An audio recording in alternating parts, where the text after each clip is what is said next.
सिया राम में सब जग जानी, करूं प्रणाम जोरे जग पानी। इस महामना जी की तपोभूमि में सबसे पहले मैं महामना जी के श्री चरणों में प्रणाम करता हूँ, क्योंकि हम लोग जो कुछ भी हैं आज उन्हीं की कृपा से हैं। मैंने भी जो कुछ सीखा पढ़ा सब इसी धरती का है, यही की उपज हूँ मैं। और गुरुजनों की छत्र छाया में मैं प्रणाम करता हूँ। प्रोफेसर प्रियम मिश्रा साहब भी हमारे बीच आ चुके हैं, आचार्य सोनोपाध्याय साहब।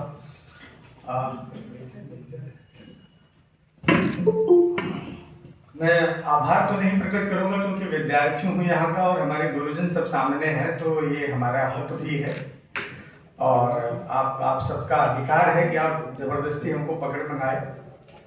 और महादेव की नगरी में मैं पैदा हुआ, यही पला पढ़ा और लंबे समय तक यही सेवा भी किया।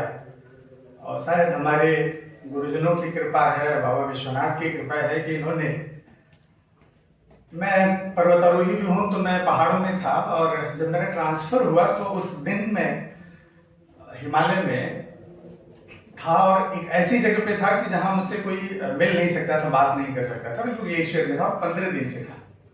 तो उस दिन सडनली मुझे पता नहीं क्यों लग रहा था कि चाहिए तो ट्रांसफर सीजन है और आज 27 मई हो रही है, डेट वेट हम लोग को याद नहीं रहता, 27 जून। और खैर वो चलता रहा। उसके 10 दिन बाद जब मैं मनाली पहुंचा तो जब मोबाइल खोला तो पता चला कि मेरा ट्रांसफर हो चुका है और वो भी प्रयागराज। तो मैं फिर काशी आया और फिर जब प्रयागराज पहुंचा तो प्रयागराज में ज्वाइन भी नहीं किया तब तक एक दूसरा आदेश भी आ गया कि आपको कुंभ का नोडल अधिकारी बनाया जाता है, आपको संस्कृति विभाग की तरफ से कुंभ कराना है। तो विगत जो कुंभ था 2019 वाला, उसमें प्रवासी भारतीय दिवस काशी में मनाया जा रहा था और मुझे ऑफर मिला था लेकिन मैं गया नहीं था। और फिर इस अवधि में काशी में इतने बड़े बड़े आयोजन हुए और सब भगवत कृपा से उसका साक्षी बनने का मुझे अवसर मिला। तो मन में कहीं एक कसक थी कि इस बार मैं खुद से निवेदन करूंगा सरकार से कि मुझे भी कुछ दिन अवसर प्रदान करे कि मैं कुंभ में सेवा करूं।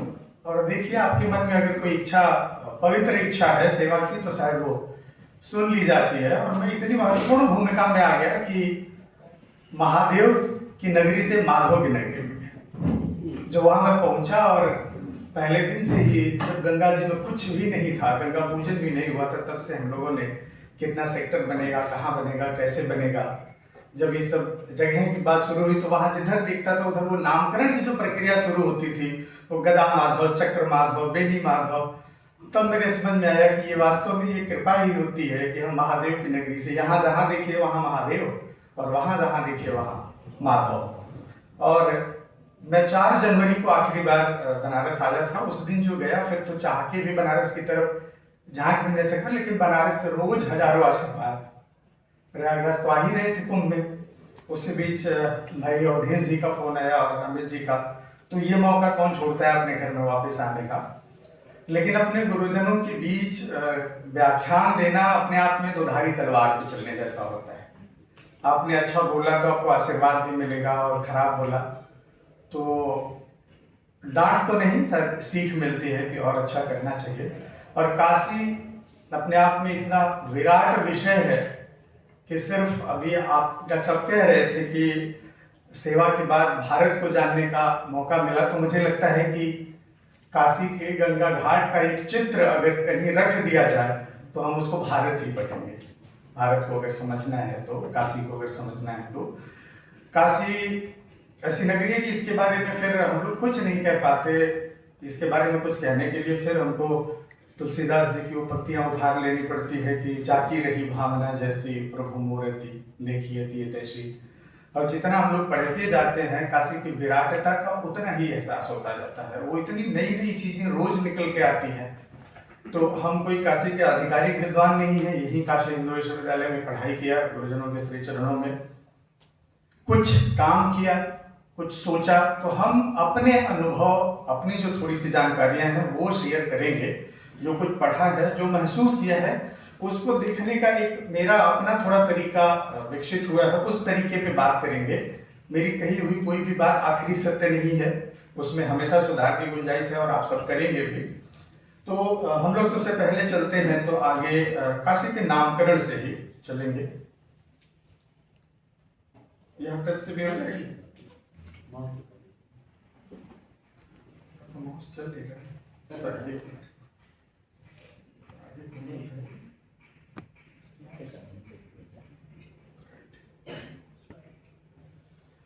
अब सबसे पहले हम लोग काशी के नामकरण पे थोड़ा सा विचार कर लेते हैं। अवधेश जी बैठे हुए हैं, इनसे कई बार हम लोगों की चर्चा हो चुकी है, और काशी के 3 नाम तो जरूर चर्चा में आते हैं, और वो है काशी, वाराणसी और बनारस। और 2 बातें बड़ा साफ रूप से कह दिया जाता है, बड़ा आराम से, कि वरुणा और रस्सी के बीच जो शहर बसा है वो वाराणसी है, और बनारस बना हुआ रस है। तो बना हुआ रस तो अलग तरह से है। वास्तव में पूरे हिंदुस्तान को देखना है तो आप काशी देख लीजिए, तो रस तो वही होता है ना जिसमें तमाम कंपोनेंट हो और उनको आपको चखना हो, तो अलग अलग खाने से अच्छा एक साथ मिला दीजिए तो वो रस हो जाता है। यानी बड़ा ही सहज रूप से कोई बहुत अच्छी चीज हो जाए वो रस है, तो वो बनारस कह दिया जाता है। लेकिन जो विद्वानों ने अध्ययन किया है, जो चीजें उभर के सामने आती है, स्पेशली काशी और वाराणसी के नाम पे हम अगर चर्चा करें तो काशी शब्द हमेशा से ही राज्य या राजधानी के परिप्रेक्ष्य में यूज होता रहा है। काशी राज्य या काशी जनपद या काशी महाजनपद, और वाराणसी उसकी राजधानी रही है। और वाराणसी नामकरण के पीछे वेद से लेकर के महाभारत तक और पाणिनि अष्टाध्यायी में भी जो सूत्र मिलते हैं, और वो जो व्याख्या आचार्य वासुदेव शरण अग्रवाल साहब करते हैं, उनका ये कहना है कि वाराणसी नामकरण के पीछे सिर्फ और सिर्फ वर्णा नदी है, और वर्णा नदी का नाम वर्णा वृक्ष के आधार पर, यानी वर्णा वृक्ष के तले बहने वाली नदी जो है वो वर्णा नदी है, और वर्णा नदी के तट पे बसा शहर वाराणसी है, और वाराणसी से वाराणसी है, और उस एरिया को वो डिफाइन करते हैं। तो काशी वो बड़ा क्षेत्र है, काशी राज्य है, महाजनपद है, पहले काशी ग्राम है, फिर जनपद है, महाजनपद है, राज्य है, और वाराणसी उसकी राजधानी है। और वाराणसी के नामकरण के पीछे जो आधार है वो ये है। अब ये वाराणसी नामकरण चलता तो लंबे समय तक रहता है, बीच में मध्यकाल में ये शब्द, एक जो बनारस शब्द आता है जो हम लोगों की जुबान पे चढ़ गया, इसके पीछे भी 2-3 कहानियां सामने आती है। एक तो बनार राजा की कहानी आती है कि बनार राजा के नाम पे ये बनारस पड़ा। लेकिन अगर हम लोग थोड़ी सी गंभीरता से इस पे विचार करें, ये अभी भी विमर्श का और अध्ययन का विषय है कि पूरा बौद्ध साहित्य, पूरा संस्कृत साहित्य सदैव वाराणसी कहता है। कहीं किसी भी संस्कृत साहित्य में बनारस शब्द नहीं मिलता है, और वहीं जैसे ही फारसी साहित्य में बनारस का वर्णन शुरू होता है सीधे बनारस आता है। कोई फारसी और अरबी का साहित्य इसको वाराणसी नहीं कहता, सीधे बनारस कहता है। चाहे गालिब को देख ले या जितने यात्रा वृत्तांत हैं। तो विद्वानों का एक ये भी मानना है कि वाराणसी शब्द का ही अपभ्रंश, या कहें कि जो प्रोनाउंसिएशन में अंतर होता है वही बनारस हुआ। और अंग्रेजों को चूंकि बनारस शब्द लिगेसी में मिला तो उन्होंने उसको बनारस, बेनारस, बुनारस कहना शुरू किया, और यह बनारस शब्द ऑफिशियली चलता रहा। 1956 में जब बौद्ध धर्म का 25वां वर्ष मनाया जा रहा था, तो उस वर्ष 24 मई का दिन था। उस वर्ष 1956 में 24 मई को बुद्ध पूर्णिमा थी, और बौद्ध धर्म का 25वां वर्ष मनाया जा रहा था। तो तत्कालीन राष्ट्रपति राजेंद्र प्रसाद जी और तत्कालीन माननीय प्रधानमंत्री नेहरू जी भी यहाँ सारनाथ में आए थे। उसी समय ये स्थान आम जनता के लिए खोला भी गया, और वहीं डॉक्टर संपूर्णानंद ने उसी मंच से घोषित किया, क्योंकि आचार्य संपूर्णानंद जी संस्कृत के भी विद्वान थे और बौद्ध अध्येता भी थे, उन्हें उस परंपरा का ज्ञान था, तो उन्होंने वहीं पे घोषित किया कि आज से पुनः बनारस का जो ऑफिशियली नाम है ये वाराणसी हो जाएगा। तब से हमारे जो ऑफिशियल नाम वाराणसी है अब हम यूज करते हैं, ये 24 मई 1956 से शुरू हुआ। तो एक तरह से काशी, वाराणसी और बनारस के नामकरण की जो ये कहानी है, ये थोड़ा बहुत जो मिलती है वो इस तरह से। अब जितने राजघाट के एक्सकवेशन से जितने सील सीलिंग्स हैं, इवन 12वीं सदी तक गढ़वालों के समस्त अभिलेखों में उसके जितने भी अभिलेखी और ऐतिहासिक साक्ष्य हैं, संस्कृत साहित्य, वैदिक साहित्य, अभिलेखीय साक्ष्य, सब में वाराणसी शब्द मिलता है। कुछ हमने जो उपयोग किया है आप देखें, राजघाट के एक्सकवेशन से कुछ मुहरे मिली, जो आज हम लोग जो मुहरे मारते हैं, उसमें एक मुहर है वाराणसी रण्यक श्रेणी, यानी वाराणसी में आरण्यकों की, जो जंगल से संबंधित, जंगली उपज से संबंधित व्यापार करने वाला समूह है, उसकी उसकी है। वाराणस्याधिकरणस्य, बनारस में जितने अधिकरण है, जितनी संस्थाएं हैं, उनका एक समूह है, उनका एक अपना संगठन है, उनकी भी मोहरें मिलती हैं।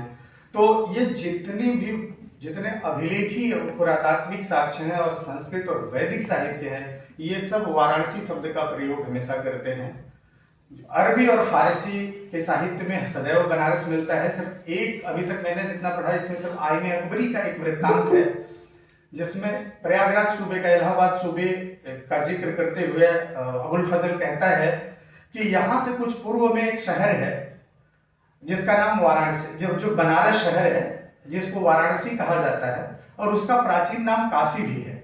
वह हिंदुओं का बड़ा पवित्र शहर है। वहाँ एक पुराना मंदिर भी है जहाँ पे लोग वैसे ही पूजा और परिक्रमा करते हैं जैसे कि काबा में करते हैं, और वह हिंदुओं के अध्ययन का बहुत ही प्राचीन और महत्वपूर्ण शहर है। वहाँ दूर दूर से लोग वैदिक वो अध्ययन के लिए आते हैं। तो वो पहला किसी फारसी साहित्य में, जो मैंने अभी तक पढ़ा है, बाकी और भी जगहों पे होगा, कि वो पहला एक स्टेंजा मिलता है जिसमें कि काशी, वाराणसी और बनारस, ये तीनों शब्द आते हैं। तो एक बनारस के नामकरण की जो छोटी सी मैंने अभी तक थोड़ा बड़ा अध्ययन किया, जो अर्जित किया, वो आप लोगों के सामने रखा।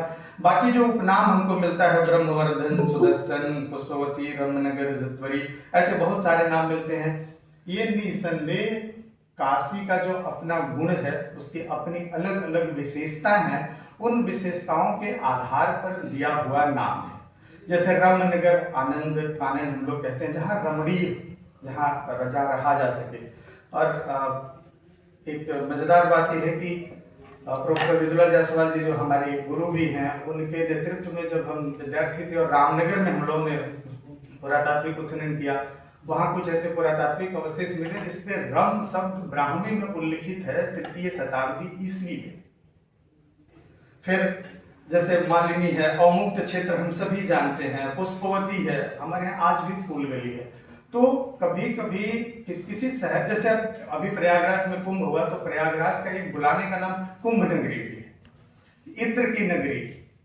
ये इस तरह से जिस शहर की जो एक विशेषता विकसित होती है, उसके आधार पे भी उसकी पहचान बन जाती है, और वो नाम से वो धीरे धीरे जानी जाने लगती है। अब प्रश्न ये उठता है कि काशी राज्य था, वाराणसी इसकी राजधानी थी, तो वाराणसी शहर कब काशी का प्रतीक बन गया? ये एक विचारणीय तथ्य है। और मुझे लगता है कि जब षोडश महाजनपद धीरे धीरे मगध साम्राज्य के उत्थान के साथ अपना अस्तित्व खोने लगे, और सभी महाजनपद मगध साम्राज्य के जब अंदर समाहित होने लगे, तब काशी राज्य का जो सबसे महत्वपूर्ण शहर था, वो वाराणसी था। और वाराणसी धीरे धीरे वो काशी की पहचान को समेटता चला गया, और एक तरह से वाराणसी और काशी एक दूसरे की पहचान बन गए, और ये नाम लगातार प्रचार में बना रहा। और तो ये थोड़े से नामकरण की कहानियां हैं इनके। आगे काशी प्रारंभ से ही वैदिक अध्ययन का केंद्र रही है, और ये जितने आपके सामने मैंने स्लाइड डाला है, ये सब राजघाट के पुरातात्विक उत्खनन से जो मोहरें मिली हैं, उन मोहरों पे ये लिखा हुआ है कि इसको अभी पौराणिक इतिहास पे आदरणीय रटाटे साहब जब बोलेंगे तो वो बहुत सारी चीज़ों पे प्रकाश डालेंगे। लेकिन वेद अध्ययन का काशी एक बड़ा केंद्र था, और एक गुरुकुल प्रणाली यहाँ पर थी, इसका उल्लेख तो हमारे साहित्य में है ही। लेकिन हमें जो आर्कियोलॉजिकल रिमेन्स मिले हैं, उसमें एक मुहर है व्रीहविच चरण, जिसका अर्थ किया है लोगों ने कि काशी में अलग अलग गुरुओं के अलग अलग स्कूल थे, और वो स्कूल विशेष रूप से पढ़ा रहे थे। तो जो गुरु जिसके घर से वो व्रीहविच चरण, मतलब वहां सिर्फ ऋग्वेद की पढ़ाई हो रही थी, चरक चरण वहां सिर्फ कृष्ण यजुर्वेद की पढ़ाई हो रही थी, छांदोग चरण सिर्फ सामवेद की पढ़ाई हो रही थी, और जो संस्थान त्रिवेद के रूप में प्रचलित था, वहां तीनों वेद पढ़ाए जा रहे थे, और चतुर्वेद जो था वो चारों वेद का अध्ययन हो रहा था। तो वैदिक अध्ययन का एक बड़ा केंद्र काशी था, जिसके साहित्यिक एविडेंस तो आपको साहित्य में मिलेंगे, लेकिन ये पुरातात्विक अवशेष हैं जिनको कि नकारा नहीं जा सकता, और ये सब 3री से 5वीं सदी ईस्वी के। तो अगर तीसरी से 5वीं सदी ईस्वी के बीच यह परंपरा इतनी प्रचलित थी कि इनकी मुहरें बन रही हैं, विश्वविद्यालय के रजिस्ट्रार साहब की तरफ से, कुलपति साहब की तरफ से अगर सर्टिफिकेट दिया जा रहा है, तो उस संस्थाओं का बैकग्राउंड कितना प्राचीन होगा, ये विचारणीय तथ्य है। अब काशी के बारे में जो हमारे साहित्य कहते हैं वो उन पे थोड़ा सा है। बौद्ध साहित्य हमेशा वाराणसी को, आप कभी बौद्ध साहित्य के कभी भी पढ़े तो वहाँ बड़ा अच्छे से उनकी शुरुआत होती है कि एकदा भगवा वाराणस्या नगरे ऋषि पतन मृगदाय विहरति। ऐसे ही चाहे वो कौशाम्बी का हो, श्रावस्ती का, इस तरह से जिक्र शुरू होता है। तो उसमें जितना भी है, जब खासतौर से भारत के भौगोलिक भूगोल के लिए की जानकारी के लिए बौद्ध साहित्य का जो अंतिम अध्याय है, जो बुद्ध का यात्रा पथ का विवरण करता है, उसमें पूरा भूगोल का जिक्र है कि वो कहाँ से, मगध से कैसे चलते हैं, किस रास्ते से होते हुए जाते हैं। उसमें हमेशा इन बातों का उल्लेख होता है कि ये अष्टमहाठानी, 8 महाशहर कौन से हैं, 8 पवित्र जगहें कौन सी हैं। उसमें हमेशा काशी का नाम बड़ी गरिमा के साथ आता है। और कुछ उल्लेख भी मिलता है कि वाराणसी घोड़ों का एक बड़ा सेंटर था, घोड़ों के व्यापार का। अब घोड़ों के व्यापार का अभी कुछ दिन पहले तक जब डॉक्टर राजेंद्र प्रसाद घाट का निर्माण नहीं हुआ था, तो उस घाट को शायद घोड़ा घाट कहा जाता है। और वो इसीलिए कि शायद घोड़ों के माध्यम से वहाँ सामानों की ढुलाई भी होती थी। तो मेरा जस्ट ये कहना है यहाँ कि ये जो पुरातत्व में छोटी छोटी चीजें हैं, ऐतिहासिक अध्ययन में हुआ क्या है, पहले भी हुआ है और अभी भी होता क्या है कि हम पुरातत्व को एक अलग धारा मान लेते हैं और साहित्य को एक अलग धारा मान लेते हैं और कहते हैं कि इन दोनों में कोई मेल नहीं है। साहित्य हमेशा प्रतीकात्मक होता है और वो बहुत लंबे समय से चली आ रही परंपराओं को सहेजता है, और उस परंपरा को सहेजने में, श्रुति परंपरा में बहुत सी चीजें थोड़ी परिवर्तित हो जाती हैं, लेकिन जो भौतिक धरातल पे उनके सूत्र को पकड़ने की जरूरत होती है। अगर हम सूत्र पकड़े तो हमारी सारी जो कहानियां हैं, जितनी भी माइथोलॉजी है, जिनको हम माइथोलॉजी कह के नकार देते हैं, उनमें से वो सारे तत्व आप इतने अच्छे ढंग से निकाल लेंगे कि कहने की बात नहीं है, एक एक चीज उसमें से निकल आएगा। इसी तरह से बौद्ध साहित्य में जो जातक कथाएं हैं, मजेदार बात है कि जातक कथाएं लगभग 550 से अधिक जातक कथाएं हैं, जिसमें 450 से अधिक जातक कथाएं सिर्फ वाराणसी में लिखी गई। उसमें सिर्फ वाराणसी के राजा का उल्लेख है। अब काशी के बारे में इसके विस्तार की बात हम जब करते हैं, तो इसमें सबसे पहला जो लिखित एविडेंस हमको मिलता है वो प्रतीकात्मक रूप से ह्वेनसांग के यात्रा विवरण में। ह्वेनसांग कहता है कि काशी राज की राजधानी, काशी राज जो है वो 4000 ली जैसे हम लोग किलोमीटर हमारी इकाई है, एक यूनिट है, वैसे चाइनीज में ली कहते हैं, कि 4000 ली के परिक्षेत्र में है और इसकी राजधानी 18 से 19 ली लंबी और 6 से 8 ली चौड़ी है, जो इसमें हमने लिखा हुआ है, 5 से 6 ली चौड़ी है। ली जो यूनिट है वो चाइना की हिस्ट्री में अलग अलग हिस्टोरिकल पीरियड में उसका मेजरमेंट अलग अलग रहा है। तो हमने जब अध्ययन किया और यात्रा वृत्तांत में जो उल्लेख है कि इतना किलोमीटर, इतना माइल्स, उसमें जो कैलकुलेशन किया वो लगभग 3 से 4 ली इक्वल टू 1 किलोमीटर। तो 7वीं सदी में जब ह्वेनसांग बनारस आया था, वाराणसी आया था, तब वो कहता है कि जो राजधानी है उसका क्षेत्र लगभग 18 ली है। तो 18 ली अगर हम 4 किलोमीटर पे मान लें तो 4 से 4.5 किलोमीटर, और वरुणा नदी से आप 4.5 किलोमीटर दक्षिण की तरफ चले तो हम काशी विश्वनाथ धाम तक बड़े आराम से आ जाएंगे, अब आज की गोदौलिया तक एटलीस्ट। तो कम से कम 7वीं शताब्दी ईस्वी तक बनारस का विस्तार, काशी की राजधानी वाराणसी का विस्तार यहाँ तक था। और चौड़ाई अगर ले 6 ली तो बराबर 1 से 1.5 किलोमीटर। वहां से चलेंगे तो आज जो लाट भैरव है, आप अगर गंगा जी के किनारे से चलें पश्चिम की तरफ, तो कम से कम लाट भैरव का इलाका वहां तक आता है। और वहां पे तमाम ऐसे एविडेंस हैं, जैसे लाट भैरव को जानते ही हैं। लाट भैरव के बारे में ये माना जाता है कि वहाँ एक बड़ा स्तूप भी था जिसपे अशोक ने एक स्तंभ बनवाया था। वहीं बगल में बकरिया कुंड है, आगे हम उसका जिक्र करेंगे। और वो ये भी कहता है कि यहाँ पर 30 संघाराम, 3000 भिक्षु, 100 देव मंदिर हैं, जिसमें 20 केवल राजधानी में जो वाराणसी क्षेत्र में है, और लगभग 10,000 से अधिक और मतावलंबी यहाँ पे काशी में रहते हैं। अब इन सब साहित्यिक परिप्रेक्ष्य की बात शुरू होती है काशी के अनुसंधान की कहानी। ये हम लोग साहित्य में तो पढ़ते रहे, लेकिन वाराणसी के पुरातात्विक विरासत के बारे में कब अध्ययन शुरू हुआ उसका छोटा सा हम जिक्र करेंगे। अभी ये बड़ा ज्वलंत मुद्दा है। सबसे पहले ये तो था कि 1794 में जगत सिंह साहब, जो जगत सिंह मोहल्ला बसाने के लिए कुछ बिल्डिंग मटेरियल निकलवा रहे थे, उसी में भगवान बुद्ध के कुछ रिलीक कॉस्पेट मिले, जिसको उन्होंने गंगा में बहा दिया। और बाद में फिर जब उस समय बनारस का जो कलेक्टर था जोनाथन डंकन, उसको पता चला तो उसने वो खुदाई उदाई रुकवा दी, और फिर धीरे धीरे सारनाथ का एक्सकवेशन, पुरातात्विक एक्सकवेशन शुरू हुआ, और वहाँ से काशी की और वाराणसी की जो ऐतिहासिक विरासत थी वो धीरे धीरे सामने आने लगी। अभी जगत सिंह के ऊपर उनके परिवारीजनों प्रदीप सिंह जी हैं, उन्होंने बहुत रिसर्च किया, यहाँ से लेके विदेशों तक बहुत से नए तथ्य उजागर किए। उनका ये कहना है कि सारनाथ का पहला खोजी जगत सिंह जी को माना जाए।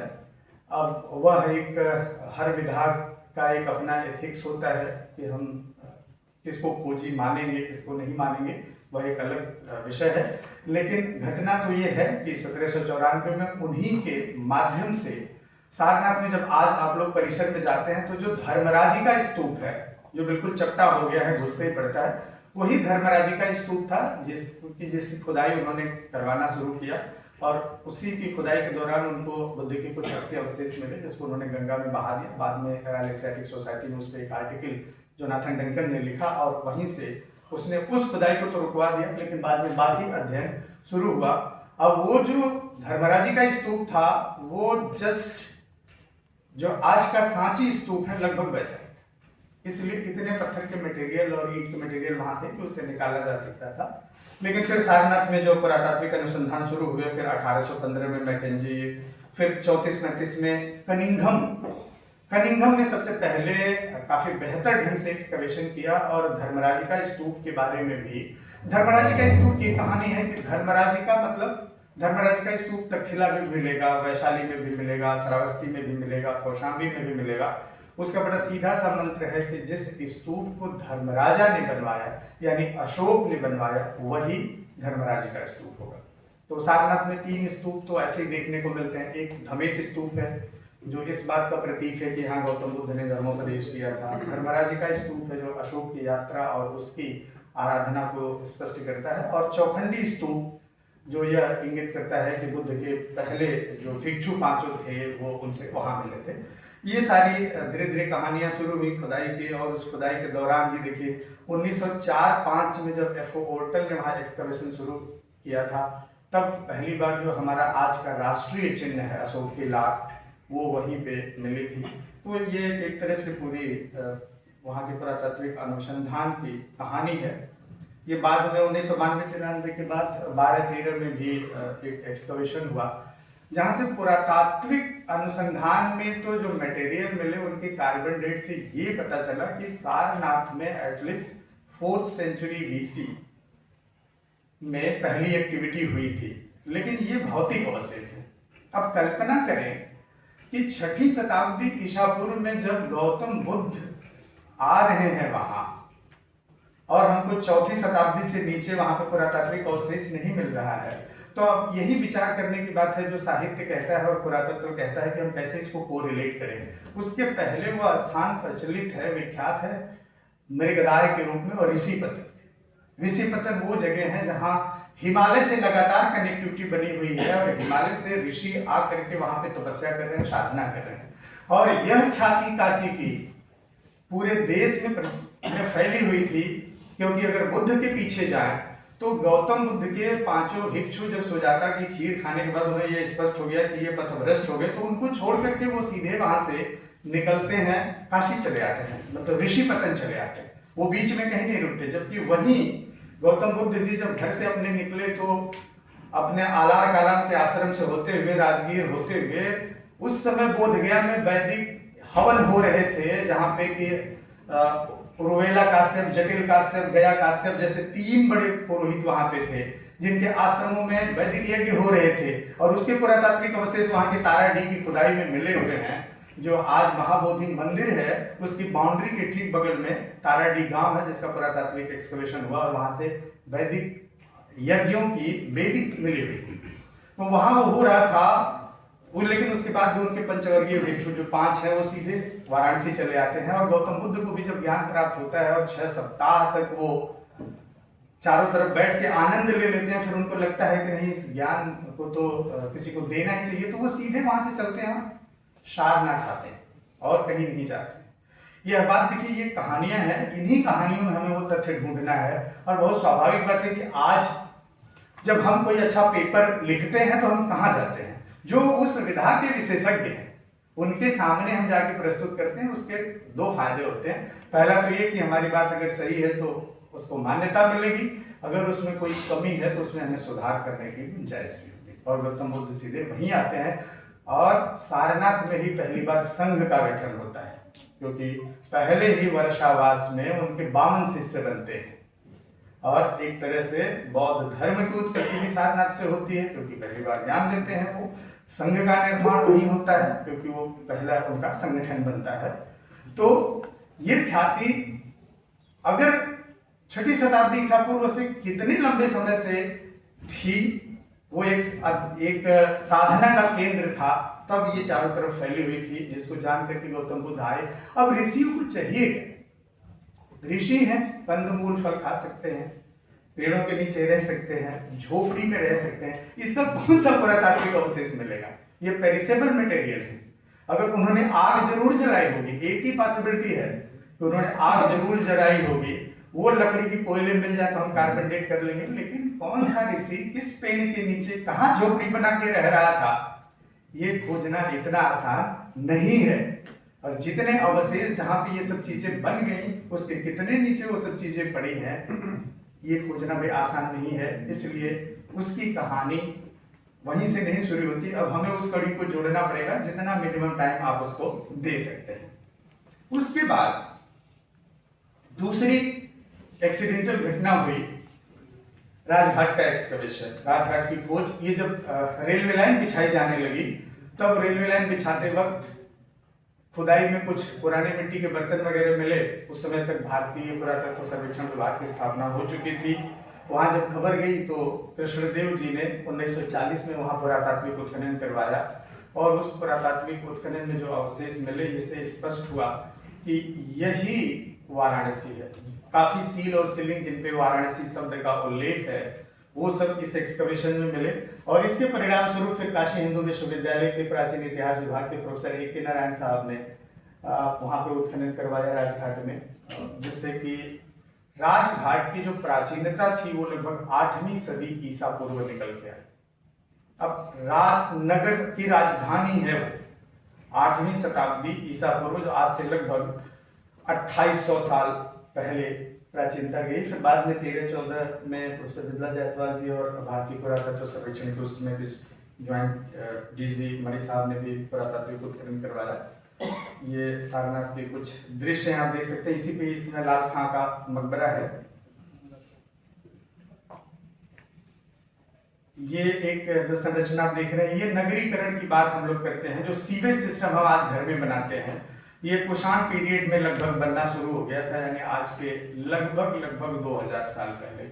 और ये पूरे भारत में, चाहे अयोध्या की खुदाई हो या जितने भी नगरीय क्षेत्र में पुरातात्विक उत्खनन हुए, सब जगह ये। और ये 52 अभी तक हम लोगों को मैक्सिमम लगभग ये 51-52 लेयर में ये मिल चुका है। तो ये कितना डीप ये सिस्टम इवॉल्व था, ये हम लोग समझ सकते हैं।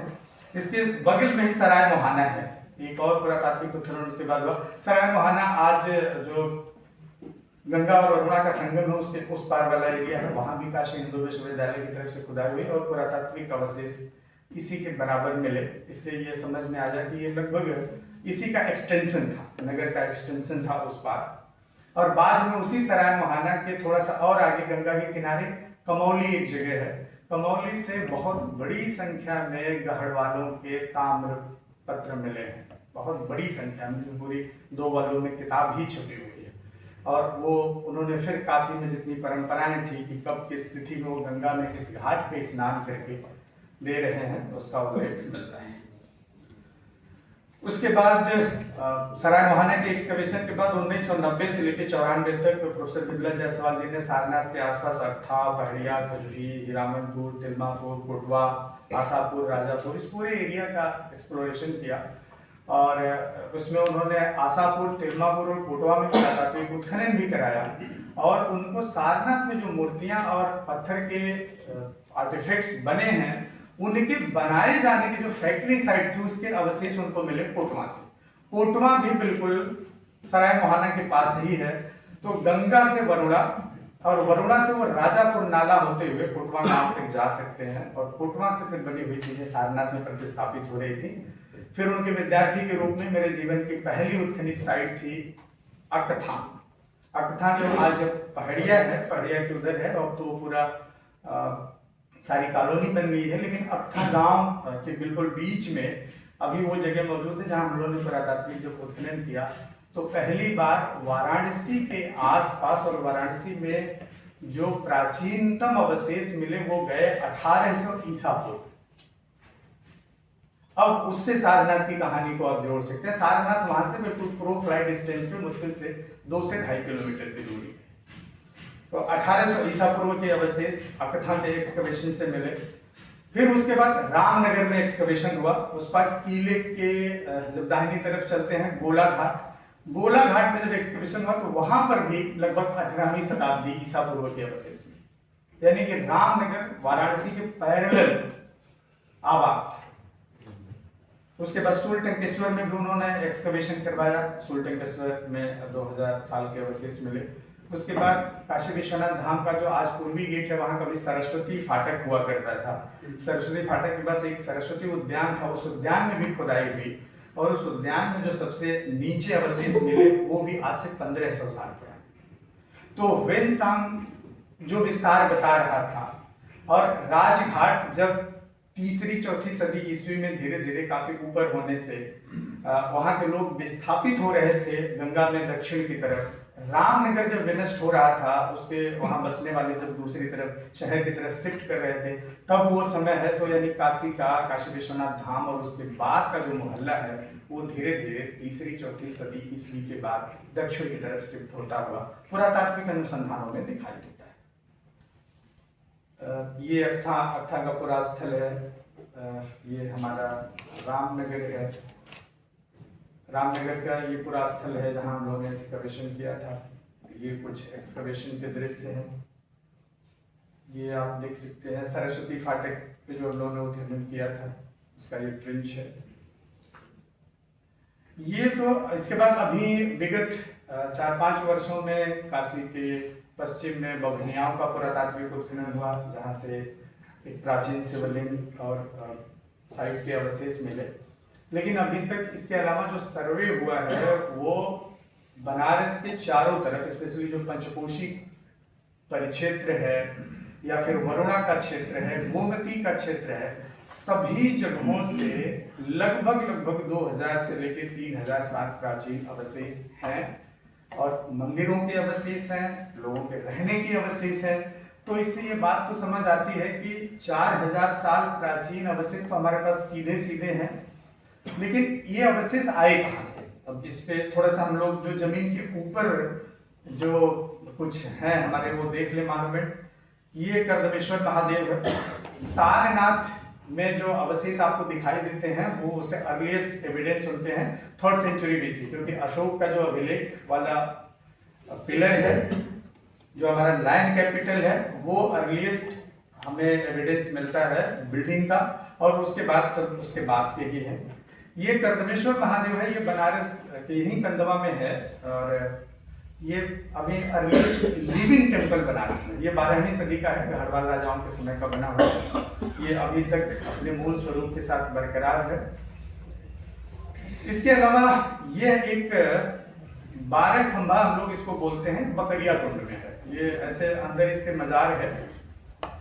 लेकिन इसको अगर ध्यान से देखें तो इसके कॉर्नर में एक मूर्ति है जो कृष्ण जी की मूर्ति, गोवर्धनधारी कृष्ण है।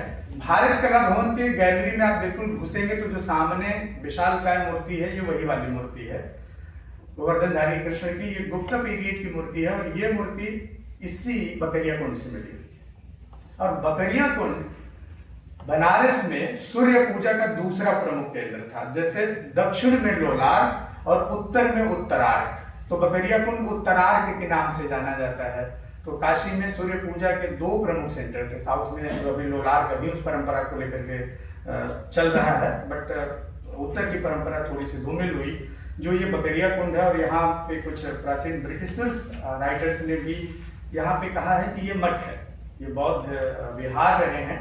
लेकिन ये जरूरी नहीं है, क्योंकि अगर जो स्ट्रक्चर बड़ा वाला खड़ा है उसके सिर्फ पिलर को और उसकी गुंबद को आप देखें तो उस पे मंदिरों पे लगने वाले जो उप शिखर होते हैं छोटे छोटे, उनसे वो डेकोरेशन किया गया है। नीचे का पूरा प्लान जो है वो सर्वतोभद्र मंदिर का है। सर्वतोभद्र मंदिर हम लोग उसे कहते हैं जिसमें कि चारों तरफ से प्रवेश द्वार होता है। बीच में गर्भगृह में आप चारों तरफ से जा सकते हैं। तो इसमें एक तरफ तो दीवार हो गई है, लेकिन तीन तरफ से आप देखें तो वो, और ये पिलर और उसके साथ जो डेकोरेशन है, जिस तरह की चीजें लगी हैं, उससे ये लग रहा है कि नहीं, ये पहले ये मंदिर ही था। और इसके ऊपर बस बाद में जो गुंबद वाला पीरियड है, ये बाद में सरकी राजा, जब सरकियों का साम्राज्य जौनपुर से खत्म हुआ और आके बनारस आए, तो उनके परिवार के कुछ मजारे उन्होंने उसमें उसका स्वरूप परिवर्तित करके बना दिया। इसके साथ ये आप सभी परिचित होंगे, दशाश्वमेध घाट के बगल में ये मान महल है जो 16वीं शताब्दी में बना, और एक खूबसूरत इमारत। इसमें एक्सपीरियंशियल हेरिटेज म्यूजियम भी है। ये उसके कुछ व्यू हैं। फिर बाद में उसी में 1735 में सवाई जय सिंह ने 5 ऑब्जर्वेटरी बनाई भारत में, उसमें एक उसी परिसर में बनाया। एक यह भी मस्जिद है जिसको सभी जानते हैं कि ये पंचगंगा घाट पे है। पंचगंगा घाट की परंपरा कितनी प्राचीन है, बिंदु माधव मंदिर, और इसकी कथा सभी को पता है। लाल खां का रोजा जो राजघाट के इस टीले पे मौजूद है।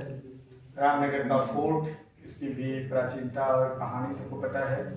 उसी के पैरेलल बना हुआ ये सुमेरु मंदिर। ये इसकी भारत की समस्त परंपराओं की खूबसूरत नक्काशी और कलाकारी देख सकते हैं। और ये उड़ीसा के मंदिरों के पैटर्न पे काशी में बना हुआ मंदिर है। संस्कृत विद्या के अध्ययन के लिए ये आपका रामनगर में ही है। इसको सुमेरु मंदिर कहते हैं। अवधेश जी के साथ आप यात्रा पे, उमाशंकर जी पीछे बैठे हुए हैं, इन लोगों की यात्रा आप ज्वाइन करिए सर। कभी नहीं करता, वो इन्हीं के पास, इन्हीं की विरासत है। और ये संपूर्णानंद संस्कृत विश्वविद्यालय की कथा सबको पता ही है। अब हम लोग थोड़ा सा बात करेंगे घाटों की। जैसा मैंने पहले ही कहा कि बनारस का एक गंगा के किनारे का एक फोटो रख दिया जाए तो वो समझ लीजिए कि उसको भारत पढ़िए। बनारस का आईना है गंगा घाट। अब बनारस में जो घाटों का जिक्र होता है कि कितने घाट हैं, कैसे हैं, इनकी एक इसके लिए इसके साथ जो भी माइथोलॉजी जुड़ी हो, जो भी हम लोग जोड़ रहे हैं, लेकिन इनके बड़े साफ साफ उल्लेख मिलते हैं। अभी डॉक्टर रटाटे साहब जब पौराणिक वृत्तांत बताएंगे तो उसमें ये सब बताएंगे। लेकिन पुराणों में भी काशी में सबसे पहले पंचतीर्थ की ही बात होती है। 5 तीर्थ हैं और उन 5 तीर्थ में लोलार्क, दशाश्वमेध, आदिकेशव, पंचगंगा और मणिकर्णिका है। इन 5 तीर्थों को अगर आराम से आप देखें तो ये वहीं पे है जहां कोई ना कोई जल स्रोत आके गंगा में मिल रहा है। जो कुछ अभी जियोलॉजिकल स्टडी हुई, मैं थोड़ा आपको उधर ले चलता हूं। उसमें ये कहा गया कि गंगा जी इस गंगा के मैदान में लगभग 50,000 साल पहले आई, अपने एक बड़ी नदी के रूप में। उसके पहले गंगा के उत्तर का जो मैदान है ये हिमालय के एलुवियल से, हिमालय से लाई हुई मिट्टी से बना हुआ है। और गंगा के दक्षिण तरफ का जो भूभाग है वो विंध्य पर्वत श्रृंखला का भूभाग है। अब अगर गंगा यमुना के मैदान को हम देखें तो गंगा यमुना का मैदान उत्तर में पूरा हिमालय है, वो दीवार पूरी अगर हिमालय है, पश्चिम की दीवार अरावली है, और इधर दक्षिण की दीवार पूरा विंध्य पर्वत श्रृंखला है। और ये गंगा का मैदान हिमालय से लाई हुई सारी मिट्टियों, मोरेन्स से बना है। इसलिए हिमालय से निकलने वाली सारी सदाबहार नदियां सबसे पहले उत्तर से दक्षिण की तरफ आती हैं और फिर पश्चिम से पूर्व की तरफ बहती हैं। तो इस कंडीशन में गंगा के बारे में कि गंगा जो जियोलॉजिकल स्टडी हुई है, यही उमाकांत शुक्ला जी हैं जियोलॉजी में, और उनके गुरु अब नहीं रहे प्रोफेसर आईबी सिंह साहब लखनऊ विश्वविद्यालय में। इन लोगों ने एक स्टडी की ऊपर से लेकर नीचे तक। इसमें यह आया कि लगभग गंगा नदी एक बड़े रूप में, नदी के रूप में लगभग 50,000 साल पहले इधर प्रवाहित हुई, और 50,000 साल से लेकर 10,000 साल पहले तक यानी 40,000 साल तक वो हमेशा अपना ट्रैक बदलती रही, कभी एक ट्रैक में स्थिर नहीं रही। इसीलिए हमारे यहाँ परंपरा है कि जितना हम उत्तर की तरफ बढ़ते जाते हैं वहां आदि गंगा होती है। सर तमसा इतनी पवित्र मानी जाती है। वरुणा में चले जाए, उससे पहले गोमती हम लोग चले जाए, गोमती भी आदि गंगा कहते हैं, वरुणा आदि गंगा कही जाती। ये इसीलिए कि कभी न कभी ये बड़ी पेरेंडियल रिवर जो थी, कभी उस ट्रैक में थी, कभी इस ट्रैक में थी, कभी इस ट्रैक में थी, और अंतिम इंटरग्लेशियल पीरियड के बाद ये लगभग 40-50 हजार साल पहले जब ये पूरी घाटी भरी, तब ये विंध्यन पर्वत श्रृंखला से टकरा के इसमें बहने लगी। तो लगभग 40 साल तक इनके ट्रैक बदलते थे, और कभी ये बछाव से होते हुए DLW मड़ुआडी होते हुए जाके वरुणा में मिलती थी। और किसी नदी के ट्रैक बदलने का सबसे बड़ा प्रमाण होता है उसके रास्ते के तालाब।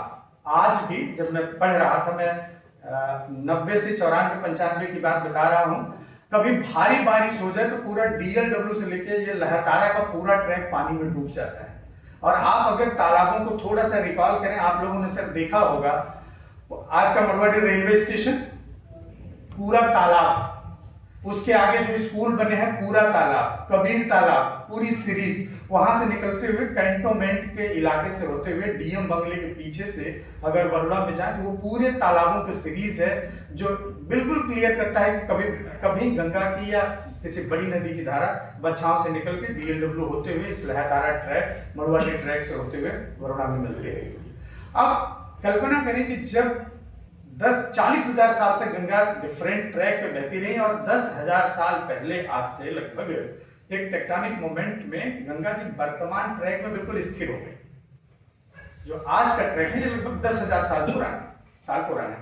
अब इन 10,000 सालों में, इसीलिए गंगा घाटी में हम लोग बात करते हैं कि 5,000-6,000 साल से ज्यादा प्राचीन बस्ती हमें गंगा के मैदान में इधर क्यों नहीं मिलती है। इसके सिर्फ पूरे हिमालय के शिवालिक से लेके यहां तक सिर्फ 2 रिज मिलती हैं। एक रिज जो हमारी सरयू के ऊपर, और उसके बाद दूसरी रिज है प्रतापगढ़ वाली रिज। इन दोनों मतलब एक, जैसे आप समझें कि हिमालय के निर्माण की प्रक्रिया सभी लोग जानते हैं कि वो टेक्टोनिक दबाव से जब वो टकराव हुआ तो वो ऊपर उठा, तो वो धीरे धीरे ये ग्रेडियंट बना। तो उधर से जब कोई चीज आएगी तो एक बार पूरी ऊपर आएगी फिर नीचे आएगी। वो जो पहली रिज है, उस रिज पे भी कई ऐसे पुरातात्विक स्थल हैं। एक लौहरा देवा हमारे विभाग ने खोदा है, गुलरेवा घाट है, उधर पूरा नीचे तक, उन सब पे लगभग 7,000-8,000 ईसा पूर्व से लेके 4,000-5,000 ईसा पूर्व तक के प्राचीनतम अवशेष वाली बस्ती है। और फिर उसके इधर आ जाए तो प्रतापगढ़ में 6,000-7,000 ईसा पूर्व पुरानी बस्तियां हैं। और उसके बाद जब हम यमुना के उस पार और गंगा के उस पार, यानी यही जब विंध्य पर्वत श्रृंखला में घुस जाते हैं तो बेलन नदी है। बेलन नदी की उपत्यका में हमको कम से कम 1,40,000 साल पहले से आज तक कंटिन्यूअस ह्यूमन हैबिटेशन के एविडेंस हैं। तो जो मनुष्य लगभग 1.5 लाख साल पहले से वहां रह रहा था, वह इधर की एक्टिविटी को, इधर के भौगोलिक परिस्थिति को बहुत ठीक ढंग से ऑब्जर्व कर रहा था। और जब लगभग 10,000 साल पहले गंगा जी इस ट्रैक में स्थित हुई, तब ये धरती धीरे धीरे लोगों के रहने लायक बनने लगी, और इसमें तमाम मैदान में फसल, पेड़ पौधे, जानवर इसे हुए। तो लंबे समय तक ऑब्जर्वेशन के बाद फिर संभावना है कि वो लोग इधर माइग्रेट करके आए और धीरे धीरे यहाँ बसना शुरू हुआ। और यही काशी का सबसे बड़ा सौभाग्य है। मैं पर्वतारोही हूँ और गंगा की पूरी धारा हमने देखी है, और गंगा की धारा के ऊपर भी मैं सौभाग्यशाली हूँ कि तपोवन में मैं 1-1 महीने 3 बार रहा हूँ। तो जो गंगोत्री ग्लेशियर है उसके 1,000 फीट ऊपर तपोवन है। तपोवन एक बहुत बड़ा मैदान है जहाँ पे घास भी नहीं उगती है, और उसमें सिर्फ जंगली वो हमें जो कस्तूरी मृग दिखाई देते हैं। और हमें आश्चर्य हुआ, जब पहली बार गया तब मैं MA का विद्यार्थी था, तो मैं 1 महीना वहां था, मुझे ये समझ नहीं आता था कि ये कस्तूरी मृग खाते क्या है। वो सिर्फ पत्थर चाटते हैं क्योंकि उस पत्थर में नमक होता है। और वहां शिवलिंग पर्वत है जिसकी एक धारा निकलती है, मुश्किल से इस कमरे इतनी चौड़ी है वो, और लगभग 6 किलोमीटर उस मैदान को पार करते हुए, तो उसको अमृत गंगा कहते हैं। वो अमृत गंगा गंगोत्री ग्लेशियर पे गिरती है, गंगोत्री ग्लेशियर के स्नाउट से फिर गंगा निकलती है। तो गंगा पूरा ट्रैक लगभग 2525 किलोमीटर तय करती है। गंगोत्री से इस समय गोमुख की दूरी लगभग 21 किलोमीटर। इस 2525 किलोमीटर के ट्रैक में सिर्फ और सिर्फ काशी एकमात्र ऐसी जगह है जहां गंगा 7 से 8 किलोमीटर तक एक किनारे पे अनवरत बहती है। बाकी कोई ऐसा ट्रैक नहीं है। प्रयागराज देख लीजिए, जो कि तीर्थ राज है, त्रिवेणी है, लेकिन वहां पे भी नहीं है। पूरा आप यहाँ से नीचे तक देख, गंगा सागर तक कहीं भी देख लीजिए। यही काशी का सबसे बड़ा सौभाग्य है। और मजेदार बात कि गंगा का उत्तरी किनारा सबसे दुनिया के फर्टाइल लैंड से भरा हुआ है, जिसमें सारी उपज है जितनी तरह की चाहिए। और हमारा जो दक्षिणी इलाका है वो फुल ऑफ मिनरल्स है। आपको आश्चर्य होगा, यहाँ से महज 40 किलोमीटर दूर मलहर एक जगह है चंदौली में, मूसा खाड़ बंधे के ठीक पास। वहां से पूरे दुनिया के सबसे प्राचीनतम आयरन निर्माण के, लोहे के औजारों के निर्माण के अवशेष मिले। सोनभद्र चले जाए सिर्फ 100 किलोमीटर दूर, वहां पे राजा नल का टीला है। वहां से भी आज से लगभग 4000 साल, 1700 ईसा पूर्व की मैं बात कर रहा हूँ, 4000 साल पहले आयरन निर्माण के अवशेष मिले। वहां अभी भी अगर सोनभद्र के उस जंगलों में आप चले जाए तो बहुत जगहों में आज भी सर जो आदिवासी जनजातियां हैं वो चारपाई पे बिछावन डाल के चिरौंजी सुखाते रहती हैं, जो हमारे यहाँ के व्यापारी जाके उसको पौने पौने दाम खरीद के लाते हैं, यहाँ 1200-1500। तो यानी, और असुर और अगरिया जनजाति जिनके निर्मित लोहे दुनिया के सब सर्वश्रेष्ठ लोगों में से माने जाते थे, वो आपके बगल में है। पूरा जितने इसमें पूरे उत्तर भारत में जो प्रस्तर से बिल्डिंग बन रही है वो सारे आपके उत्तर में है। तो गंगा का दाहिनी तट फुल ऑफ मिनरल्स, खनिज संपदा, लकड़ी सबसे भरपूर है। और उसका ठीक उत्तरी किनारा सारे तरह के फर्टाइल लैंड से और इस उपज से भरपूर है। यह एक तरह से काशी अरण्य और नगरीय संस्कृति का संगम स्थल, और पूरे दुनिया की, पूरे भारत के मैक्सिमम एरिया की कनेक्टिविटी काशी से होती है। राजघाट के एक्सकवेशन से कुछ अवशेष मिले 7वीं शताब्दी ईसा पूर्व। सुजीत, समय हो गया, बस 5-7 मिनट और। राजघाट के एक्सकवेशन से 7वीं शताब्दी ईसा पूर्व के लेयर से एक मनका मिला जिसको हम लोग लपिस लाजुली कहते हैं, लाजवर्क। और वो लाजवर्क जब टेस्ट हुआ तो उसकी क्वालिटी थी बदख्शा के लाजवर्क की। बदख्शा अफगानिस्तान में पड़ता है। आप कल्पना करें, कोई संपर्क तो रहा हो। और 3rd सेंचुरी बीसी के लेयर से सर एक घोंघा मिला, जो घोंघा पांडिचेरी का था। तो काशी एक बड़े ट्रैक पे था और 3 मेजर रूट यहां से मिल रहे हैं।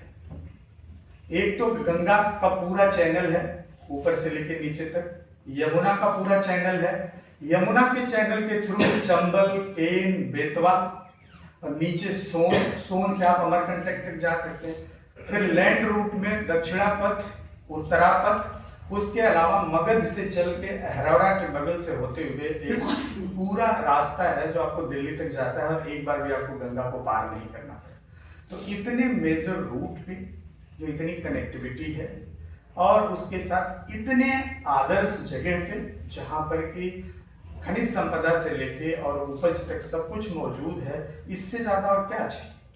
तो इसीलिए मैं एक बार ऐसे ही एक बिग आइडिया मन में आती है, मैं बार बार कहता भी हूँ कि आप विचार करें कि मैक्सिमम भगवान हिंदुस्तान के हमारी गंगा घाटी में क्यों पैदा हुए।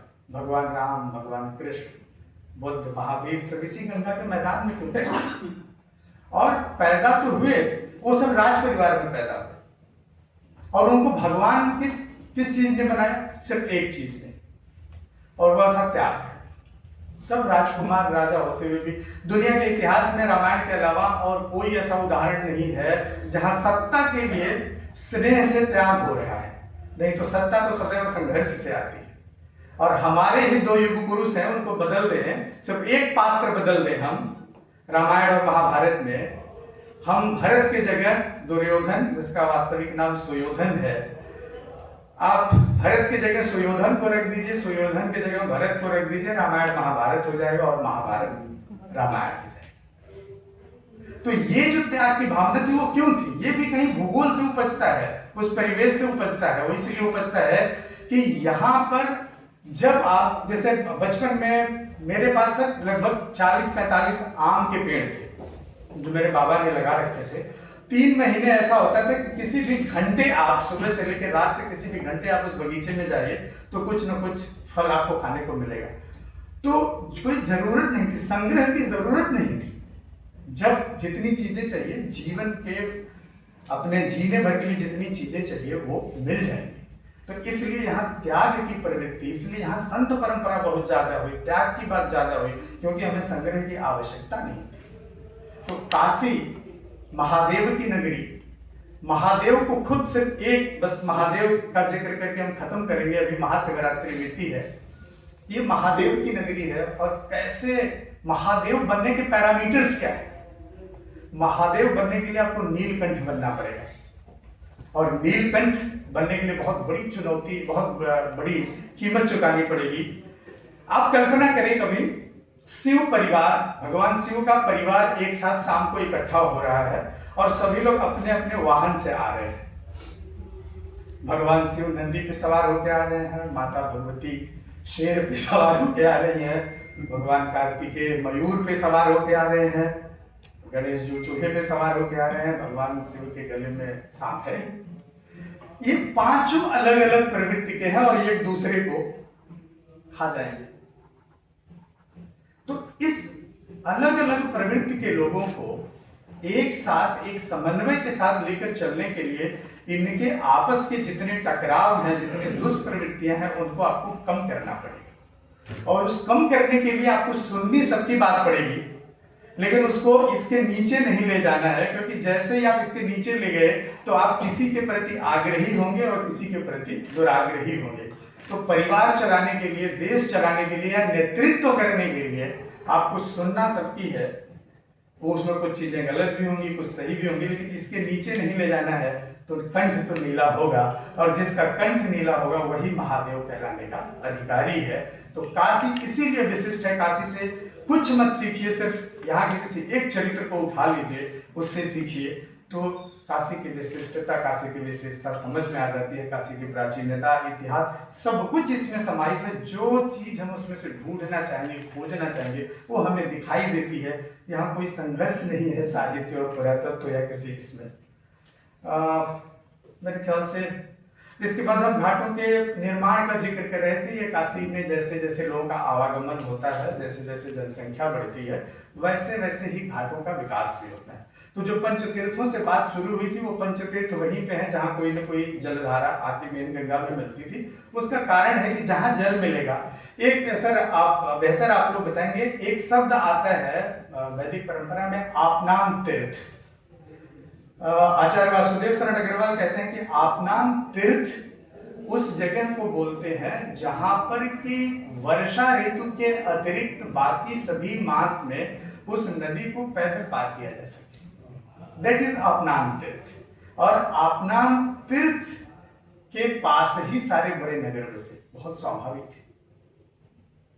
तब अब अगर आप ऐसे देखें, काशी की जो सारी परंपराएं हैं, सारी बातें हैं, वो सब सत्य होती हैं। काशी त्रिशूल पे बसा है। आप सिर्फ उस पार चले जाइए। आज तो उसकी जो ऊंचाई है वो कम ज्यादा होगी, लेकिन उस पार अगर आप चले जाएं तो आप समझें कि अगर सिर्फ वरुणा के बाद अगर पंचगंगा के पास कोई नदी मिलती है तो एक जगह से उठेगी, फिर कटेगी, फिर उठेगी, फिर गोदौलिया पे कटेगी, फिर गोदौलिया से उठेगी, वहां कटेगी। तो ये त्रिशूल तो बनेगा। तो ये सारी चीजें जब हम लोग देखते हैं तो प्राचीन पौराणिक साहित्य में तो 5 तीर्थ मिलते हैं जहां नदियां मिल रही हैं, लेकिन उसके बाद एक गिरवाण पद्मंजरी करके रचना 17वीं शताब्दी की है, 16वीं शताब्दी, जिसमें से 25 घाटों का उल्लेख मिलता है और पूरी सूची मिलती है कि ये 25 घाट कौन कौन से डेवलप हैं। फिर जेम्स प्रिंसप ने एक सर्वे किया 1822 में, जिसमें 57 घाट बोलता है वो। वैक्स ने 1868 में एक काउंटिंग की जिसमें उनको 56 घाट मिले। इसके बाद एक हमारे पास और सूची है 1910 की, जो बनारस का जो उस समय का कलेक्टर है वो भेजता है बंगाल प्रेसिडेंसी को, तो उसमें वो घाटों की संख्या बताता है, और वो घाटों की संख्या भी 56 ही है। और ये घाट लगभग ऐसे ही थे। इनके पक्का करने की जो परंपरा थी, ये पहली बार शुरू होती है 1735-34 के आसपास। और जब मुगलिया सल्तनत कमजोर होती है, 1707 में औरंगजेब की मृत्यु होती है, उसके बाद 1720 में जजिया कर खत्म होता है। 1720 में जजिया कर खत्म होने के बाद से लेके बनारस का अगर आज का स्वरूप आप देखें, खासतौर से बिल्डिंगों का, तो जैसे लगता है कि पूरा भारत उस समय यहाँ पे आ गया था। यानी कि जब ये प्रतिबंध खत्म हुआ तो भारत की जितनी रियासतें थी वो सब बनारस में आ गई, और जिनको जहां जगह मिली उन्होंने जमीन खरीदी, अपने इष्ट देव का मंदिर बनाया, अपने लिए महल अटारी बनाया, अपने लिए, अपने लोगों के लिए धर्मशालाएं बनाई। और उसका नतीजा हुआ कि उसके साथ साथ उनका स्थापत्य आया, उनके लोग आए, उनका भोजन आया, उनके रहन सहन, रीत रिवाज, परंपरा सब आई, और भारत, काशी लघु भारत बन गया। तो इसलिए हम कहते हैं 7 वार 9 त्योहार। ये मजाक नहीं है, 9 नहीं 12 त्योहार हो सकते हैं, क्योंकि पूरे देश के समस्त समुदाय अगर एक साथ है तो एक ही दिन कई त्योहार पड़ सकते हैं। तो ये फिर घाट पक्का होना उस समय शुरू हुए। 1985 से 92 के बीच फिर घाटों के पक्का करने की प्रक्रिया एक तरह से उत्तर प्रदेश सरकार के जिम्मे आ गई, और ये प्रक्रिया अब भी जारी है। घाट निर्माण हो रहे हैं, अब तो ये लगभग 100 से ऊपर पहुंच गए हैं, रोज ही नए नए घाट बन रहे हैं। तो काशी के विस्तार को अगर हम देखें तो इसमें सबसे बड़ा जो रोल अदा करती है वो है गंगा। गंगा के बिना काशी का कोई अस्तित्व नहीं है, और इन्हीं गंगा के वजह से, इसकी भौगोलिक स्थिति के कारण, यहाँ पे जितना भी इस आर्थिक समृद्धि ने फिर हमें हमारे ज्ञान के लिए, अध्ययन के लिए, फिर संस्कृति के समस्त पहलुओं के लिए काफी प्रेरित किया, और जिसका परिणाम काशी है। और ये इतना अगाध सागर है, इसके जिस पक्ष को लेकर के आप आगे बढ़ेंगे वही आगे विस्तारित होगा। बहुत बहुत धन्यवाद।